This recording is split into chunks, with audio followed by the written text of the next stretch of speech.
At ECW's November to Remember 98 from New Orleans, Tommy Dreamer was in need of a mystery partner to face Just Incredible and Jack Victory. While there are many names that Tommy could have picked, he ended up choosing someone completely unexpected.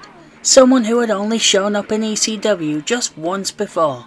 A legend whose appearance seemed random to some, but ended up fitting into a story. I'm talking about Jake the Snake Roberts. Someone who seemed like they would fit into ECW like a glove, a coal miner's glove if you will, but ended up not staying for very long. In this video, we'll look at the short time in ECW of Jake the Snake Roberts. We'll look at how and why he came to be there, what he did on screen and behind the scenes, and what it meant for another legend more accustomed to ECW. As usual, I'm going to be using the newsletters to show what was reported at the time, but you're also going to hear from Jake Roberts from his podcast The Snake Pit, and a few other people who appeared on that as well. When asked about his time in ECW in December 2023, Jake Roberts made note that it was very brief. I was in ECW only for 2 instances, and each time for a few hours. He goes on to explain that he knew Paul Heyman already, having worked with him in WCW, another company Jake was only in for a short while. Paul and I spoke extensively about him managing me. That was something tossed around quite a bit between us, and then I left. Whether this meant that Jake would have been part of the Dangerous Alliance or not, we'll never know. Would he have stood out in a group like the Alliance, or would he have been better off as a lone snake? I wonder if Paul, dubbed the Psycho Yuppie at the time, would have acted as some kind of business manager making deals for Jake, or maybe as some sort of handler for him. One thing that is clear though, is that Jake certainly didn't need anyone doing the talking for him. Before showing up in ECW, the last time he wrestled on a major show was part of the 1997 Royal Rumble match.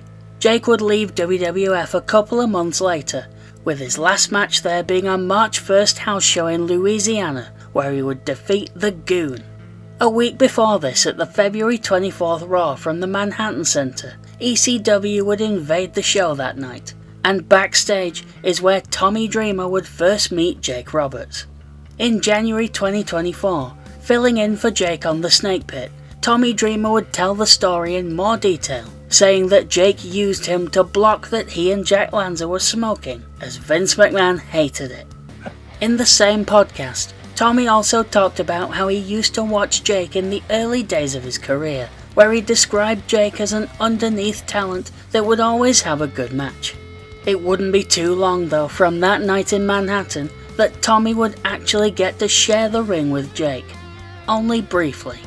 According to the Pro Wrestling Torch, Jake was fired midway through March, after missing work without notice. It turns out though that past actions had also added to this, as the Observer in the same week reports a bit more information. 2 weeks back, he took a rental car while on the Texas-Louisiana tour and disappeared for 2 days, including missing a shot. It was just a few weeks back when he was fired, but then rehired the next day for something similar. I guess his 9 lives were up this time. He'd been working in the office helping write television, besides working as an occasional in-ring performer when needed. There had also been an incident a few weeks earlier where Jake, Diesel, and Razor Ramon were sent to a AAA event, but this one was not their fault, as the airport in Madero was fogged in, so they couldn't get their flight. How topical. Even after being fired, Jake would continue to work for AAA, still teaming with Diesel and Razor, as the three had been a pretty regular trio there. This turns out to be nowhere near as cool as it sounds. If you were keen-eyed, you might have noticed that it was actually the fake Razor and Diesel. Jake would work indies in the US as well, until getting a surprising phone call. At Hardcore Heaven 1997, only ECW's second ever pay-per-view, Jake Roberts would make his first appearance for the promotion. He would interfere in a match between Tommy Dreamer and Jerry Lawler, which was part of the long-running ECW vs Lawler and the WWF feud, which would carry on throughout the year. Jerry was as involved as he was, not just because of his constant mocking of ECW on Raw at the time, but also because the feud had bled over into USWA in Memphis, where Lawler regularly appeared. On June 7th, Tommy Dreamer would actually show up in Memphis at the TV studio where USWA was filmed, and would go after Lawler, looking like more of a threat than he has ever in his entire career. During the match, as Tommy had devious plans for Lawler with the ring post, the lights would go out in the War Memorial Auditorium. When they came back on, ravishing Rick Rude would attack Dreamer with a trash can, leaving him laying.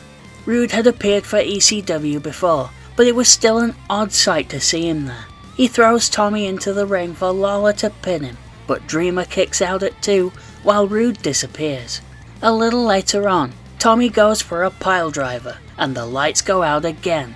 When they come back on, Jake Roberts is standing in the ring, and clotheslines Dreamer. Jerry Lawler looks like he's seen a ghost, calling back to their feud in WWF a year earlier. Jake and Jerry are clearly not friends here, but Tommy still gets hit with a DDT. Jake then blasts Lawler with a clothesline and leaves. Lawler again tries to cover Tommy, who kicks out at 2, and rather confusingly, Jake applauds this as he walks away. Joey Styles exclaims Jake is clearly here for personal reasons, as an attempt to explain what was going on. The match continues with the lights going out a third and final time, with Sonny being the last surprise. All of this was designed to build Tommy up as the heart and soul of ECW, battling against all odds. Tommy Cena would eventually overcome all of the interference and would win against the WWF Nexus. At the start of this video, when I quoted Jake referring to his time in ECW as brief, he wasn't at all kidding. In the week after the pay-per-view, The Torch would report that Jake Roberts arrived just in time to appear on the pay-per-view as a surprise, about 15 minutes before they would have had to do the angle without him. Wade Keller isn't clear about this, but he makes it sound like Jake arrived at the building well into the event being underway. He continues, originally Roberts was going to be the final surprise, not Sonny, but ECW either A, decided at the last second that Sonny was the bigger deal, B, were worried about Roberts' recent track record and didn't want to put too much heat on him, or C, were upset with his late arrival and his immediate conduct backstage, and decided to downplay him a bit.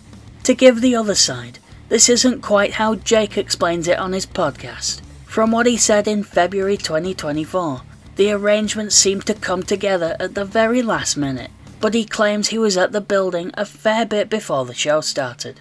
He also says that he was flown in specifically, and that he was paid well by Paul Heyman to appear. Before Jake left the ring, he approached the camera and made a quite perplexing statement, made even more confusing by his recent positioning of himself as a religious man. Jake would note in the retelling of the story that he found himself in a lot of trouble when he got back to the locker room, and to this day doesn't seem to know why. Perhaps he wasn't familiar with ECW's previous issues with religion, as less than a year earlier at High Incident, Raven and the Sandman had gone too far in depicting the crucifixion. It makes sense that upon hearing Jake's comments that were said right into the camera, Paul didn't want a repeat of what happened in the previous October. If you're wondering how ECW explained Jake's motivation after Hardcore Heaven, well, they didn't. In the following week's episode of Hardcore TV, there was barely any mention of Jake, only in a brief recap where they showed a still image of him there. Tommy Dreamer didn't mention him in his promo either. I wonder if Jake being so late to the show was the reason for this. Maybe they didn't have time to film what they wanted to for a follow-up on TV, and Jake wasn't going to be at the next taping. While Rick Rude would appear on the show a week later with Shane Douglas, and Sonny would return to ECW with Chris Candido, Jake wouldn't come back for a few months, leaving everything vague and unexplained. When he did, nothing would be made clearer then either. While maybe not technically an ECW appearance, and Jake himself doesn't seem to consider it one, there is a match that Jake had around this time that deserves a mention. On September 11th, 1997, Terry Funk's WrestleFest would take place in where else but Amarillo, Texas. while the show was promoted officially by Terry and his wife Vicky, and it included talent from WWF, ECW and FMW. It was billed as 50 years of funk, as Dory Funk Sr. came from Indiana to Texas in 1947, and eventually became the biggest wrestling star and owner of the territory based in Amarillo, until his death in 1973. It was also billed as the final match for Terry Funk in his hometown, where he started wrestling in 1965. If you're curious, it would in fact not be Terry's last match in Amarillo, as he would have 2 more there. In 2000, he would wrestle Lance Storm on a WCW house show, and in 2002, he would face Greg Valentine for the XWF. There seems to be quite a lot of grey area as to whether or not this can be called an ECW event, and it's easy to see why. As noted, it was promoted in name by Terry and his wife, but the ECW crew produced it, and it was promoted for several weeks in advance on Hardcore TV, with the home video also being promoted on the show afterwards. As well as this, a couple of ECW matches on the card would air on Hardcore TV, and Joey Styles, ECW's play-by-play man, would do all the commentary for the show. During the event, Paul Heyman would take the microphone and thank Terry for all he had done for ECW. He would then present him with his own world title belt, dubbing him the Lifetime Heavyweight Champion. ECW's fingerprints were all over this show, but it can also be called an independent event. I'm sure Paul Heyman would have loved for it to be known as his, as it drew nearly 4,000 fans, which at the time would have been by far the biggest crowd ECW ever drew, though they would top this 2 months later at November to Remember '97. Dave noted in his coverage that Heyman and Funk will try to promote another show in Amarillo in early 1998, which would be a total ECW card. This planned event though would not take place. If you ever wondered what it might look like if Bret Hart competed in ECW, this was as close as we ever got, as he would face Terry Funk in the main event. Not only that, but Bret Hart was also the WWF champion at the time, and wanted to be there out of respect for Terry Funk. Mick Foley also appeared as his Mankind persona to face Sabu. This would be the only time ever that Foley wrestled Sabu using his WWF name and not Cactus Jack. Just before the main event though, Jake Roberts would compete in a 6-man tag, teaming up with former WWF team the Headhunters, against Hakushi, Hayabusa, and future ECW World Champion Masato Tanaka. As best I can tell, this would have been Tanaka's first ever match outside Japan. In The Observer, Dave would say that Roberts got the biggest pop of anyone not named Funk. Although he was overweight and laughing his way through the match, in no way did he hurt the match. If you'd like a little peek behind the scenes at how frustrating it can be to read the same story differently in both The Torch and The Observer, here's an example for you. Michael Doherty's review of the event for The Torch states that Roberts appeared to have slimmed down a bit since leaving WWF. Which one is it, lads? Did he lose weight or did he gain it? In what was perhaps a questionable decision, the Japanese worked as the faces, but the crowd, due to the recognition of Roberts, cheered them. Despite this, Hayabusa pinned Headhunter A after a move off the top rope. This would be the penultimate match that Hayabusa would ever have in the US, with his last being the following year at ECW Heatwave 98, teaming with Hakushi, also known as Jinsei Shinzaki, against Rob Van Dam and Sabu. For reasons we'll get into very soon, it's interesting that Jake would be part of Terry Funk's sort of not quite a retirement show. That's because this wouldn't be the last we'd see of Terry Funk.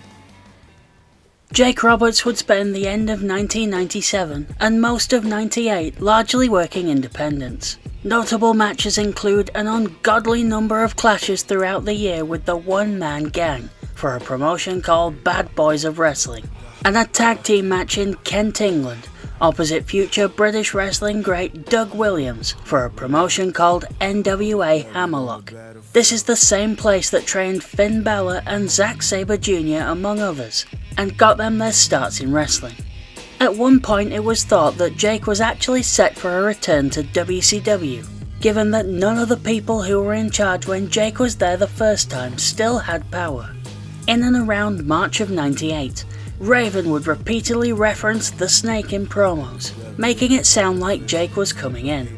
They certainly convinced Dave Meltzer, who wrote in The Observer on March 23rd that Raven brought up the Snake and they wouldn't be bringing up his name if he wasn't coming in. Hell, they don't even bring up Ric Flair or Bret Hart's name, and they are in. Ultimately, this never led anywhere, and Roberts would not appear. In April 2023, Raven would actually address this on an episode of The Snake Pit, saying that he was essentially just paying tribute to one of his influences, and that Jake was never actually coming in. This next one might seem a bit pointless, but you'll see why I've included it in a minute. In June, a match would be promoted for World Pro Wrestling in Fort Smith, Arkansas, pitting Jake against Brian Knobbs, being billed as a WWF vs WCW match. I bring this up partly because of the novelty of neither wrestler working for either company at the time, and partly because a few of the other names on the card caught my eye. Like this one. You can read that one out loud because I'm not doing it. And now we come to November to Remember 1998, and the mystery partner that I talked about at the start of this video. It seems that in the lead up to the pay-per-view, Paul Heyman hadn't yet secured a surprise partner for Tommy Dreamer, and wouldn't until almost bell time. According to Tommy Dreamer on the Snake Pit, he discovered who his partner was going to be on the morning of the event, and he did in the strangest possible way. While hungover, having partied the night before in New Orleans, like all good wrestling stories begin, Tommy says he answered the phone to Paul, who requested that he source, quote, a 10-foot boa, because Jake was going to be on the show. Tommy goes on to say that he never even tried to find such a snake, or any snake for that matter, but he told Paul that he had tried. One thing that's very noticeable about Jake as he walks to the ring is his interesting attire. Jake by this time had not completely begun wrestling in street clothes, as he wore ring gear at the Terry Funk promoted event. However, on this night, Jake didn't exactly look like he was ready for a wrestling match. That's because, similar to Hardcore Heaven the previous year, Jake Roberts missed his flight to get to the pay-per-view. They had to charter a plane at the last second, and he arrived literally a minute before he walked out onto the rampway for his match. A contributor for The Torch who reviewed the match wasn't at all keen on the clothes Jake walked into the building wearing, asking why couldn't they give him an ECW shirt to wear instead of that goofy one he showed up in.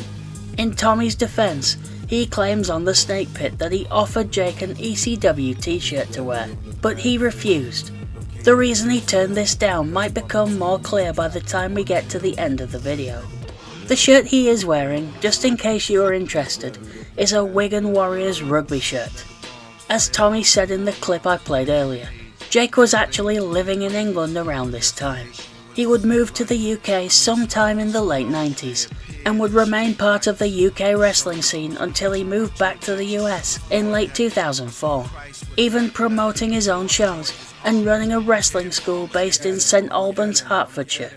In the end, it's probably for the best that Tommy didn't manage to bring a 10-foot snake to the show, as Roberts being so late and having a strange boa thrown onto him definitely doesn't sound like the best idea. But you can absolutely bet ECW would have tried it. While Jake would never be seen in ECW again, his appearance would fuel a storyline development that would play out over the next few months. At the beginning of the pay-per-view, while Joey Styles is doing his usual introduction to the show, Terry Funk enters through the crowd. He makes his way to the ring from the very top of the arena. Once in the ring, Terry, who is at this point cheered by the fans, goes on a tirade about how he wasn't invited to the show, about how he is Tommy Dreamer's father figure, and he rages about not being chosen as the mystery partner. He tells us that years ago, Tommy asked Funk to be his mentor and he accepted, but he'd been waiting for weeks to be called and never was. It seems that going into the pay-per-view, the fans were fully meant to believe that Tommy's partner could only possibly be one man, Terry Funk. On the episode of Hardcore TV a week before the show, Joey Styles outright tells us that it's got to be Terry. Joey says, quote, "Now come on. We all know every time in the past when Tommy has needed help, he reached out to his father figure, his mentor." He then throws to a video package of the last time Dreamer and Funk teamed up for a match, in December '97 for FMW. While footage plays of the two defeating the Dudley Boys to the tune of Desperado by the Eagles, there is a voiceover from Tommy telling us that Terry Funk is his mentor, with the subtlety of a sledgehammer through a window. Tommy Dreamer comes out and tries to smooth over the situation by explaining himself, but Terry is having none of it. While not on the microphone, we can hear Tommy say, "You wanted a lighter schedule and that's fine," implying that he thought he was doing the right thing by not asking Terry. Funk does a pretty masterful job of entering the ring a hero and leaving it completely detestable through what he says. As Tommy walks out to the ring later in the night to the familiar tune of Man in the Box, he stops on the walkway and Jake Roberts slinks out behind him. While Jake doesn't exactly do nothing in the match, there are times early on when he's alone in the ring on his own, while Dreamer and Justin brawl outside, and he's not exactly very active. For most of the match, once it settles down, Jake is in the corner waiting for a tag, while Tommy fends off not just Justin, but his whole entourage. He's in the wrong corner for a fair bit too. Once Jake gets in, he and Tommy go after Justin and Jason Knight, who noticeably does a lot in the match despite not officially being in it. It turns out there's a reason for this, as early on in the match, Jake throws Jack Victory over the top rope, who lands badly, and according to Dreamer, his knee explodes. By this point, the match seems, if you'll pardon the pun, snakebit. A bit later on, you can see Jack on the apron favouring his knee, and he does little in the match after this. Tommy says on the snake pit that Jason had been listening when the match was being put together, and so managed to fill in all of Jack's parts perfectly. When it looks like it might be time for the DDT, more of Justin's weird collection of allies, the one-man gang and Rod Price, run in. To intercept them, out come New Jack and John Cronus, bringing with them a collection of weapons. While an absolute brawl takes place, Jake can be seen lying on the apron, at one point having what looks like a full conversation with Jack Victory. The match at this point breaks down into total chaos, as Cronus hits a 450 splash and referee Jim Molyneux begins to count for a pin, before realising he's not actually in the match. Once Jake gets up, he goes to the wrong corner again, until he remembers that he in fact is the legal man, and gets back in the ring. Of all the people to take the DDT, it's Nicole Bass, who also gets hit with a low blow. Tommy Dreamer brings a ladder in, perhaps foreshadowing the Stairway to Hell match that he and Justin would have in January at Guilty as Charged. Jake DDTs Justin onto it and pins him to win. The match is, quite frankly, bowling shoe ugly, as Jim Ross would call it. I'd argue fun though. To be fair to all involved, Tommy claims in his Snake Pit episode, he shows up during the show and I'm trying to put the whole match together without my partner there, not knowing what he wants to do. Again, I also have to deal with Jake the Snake, who I don't really know. Tommy refers to the match as all mess-ups and ad-libs, and also one of his least favourite matches of all time, but you can say there were a lot of circumstances that made it the way it was. The match did give us a truly rare sight, a Tommy Dreamer win against Just Incredible. True to the nature of Tommy's entire career though, he wouldn't be able to celebrate for long. After the match, as Jake and Tommy are leaving, Terry Funk comes back. He first rants about Jake Roberts being the mystery partner, to which Jake throws his hands up and leaves. No matter how much Terry shouts at him, Tommy refuses to fight, so Terry attacks him from behind, leaving Tommy laying. Joey Styles then explains to us that Terry left ECW for the WWF, and then left there to film a movie, and so Tommy wasn't at fault for not asking him, as Tommy is helped away. In the newsletters, the critical reception to Jake being the mystery partner was not complimentary. The Torch would print various takes ranging from confusion as to why Jake was booked, to disgust that he wasn't in as good shape as Hollywood Hogan in WCW at the time. Those last ones are a bit galling, frankly, as it's not like Hogan was having classics in '98 either. The Observer wasn't much kinder, referring to Jake as a relic, and also complaining about the use of Mabel on the show, who rather weirdly was brought in as a guest member of the FBI. I'm not sure it's completely fair to put them in the same category. You could argue that Tommy picking Jake made storyline sense, as Terry was perhaps even more upset by him choosing another veteran and one of his own peers and not himself. In June 2023, Jake was asked if there was ever supposed to be more planned for him in ECW, and he simply answered no. He elaborates that everything he was supposed to do there was a one-off, and he doesn't seem too gutted about that either. When asked his opinion on ECW as a whole, sometimes he's stated that it was, quote, a bit much for him, and other times he's said quite emphatically that he's not a fan of ECW's product. Not only that, but Jake doesn't sound too fond of ECW fans either. In 2022, he referred to them as kids who are allowed to be out of control, though he goes on to say, I appreciated how much they loved their wrestling. When I think about what Jake Roberts could have done in ECW, assuming he was going to stay out of trouble and that he wanted to be there a bit more, I think of all the people he could have been a valuable mouthpiece for. Jake didn't care for the in-ring product or tone of ECW, so I doubt he'd have gotten in the ring much, but his mind for wrestling could have been so useful, especially when paired with some of the newer talents who were coming in around the time of Jake's last appearance there. It's hard to imagine that he would have been another Terry Funk, someone who, at least in ECW lore, is said to have wanted to help everyone he came into contact with. But as we've seen in wrestling over the years, few veterans are that generous. Let me know in the comments who you would have paired Jake up with as a manager, and why, or even what story ideas you think would have been good for the Snake. Thank you for watching yet another wrestling channel. If you enjoyed this, please comment, like or subscribe.